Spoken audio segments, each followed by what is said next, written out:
Собственици на десетина ресторани и кафулиња во Чешка вчера ги отвориле продавниците и покрај забраната наметната од властите за спречување на ширењето на вирусот корона, пренесе Чешкото радио.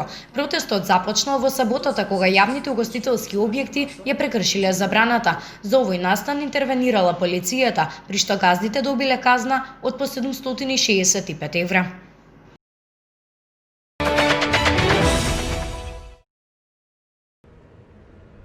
Нов Зеланд го пријави првиот случај на зараза со коронавирусот по повеќе од 2 месеци.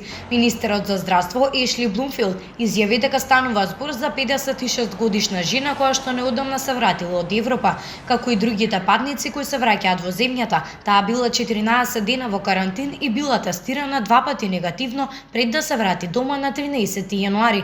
Подоцна развила симптоми и била позитивна на тестот. Блумфилд претпоставува дека станува збор за позаразен вид на вирусот.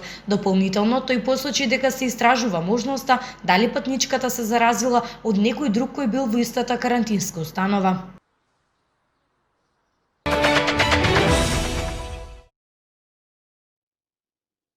По 2 недели откако беа заробени 600 метри подземје, 11 рудари од рудник за злато во Кина вчера излегоа живи, јави BBC.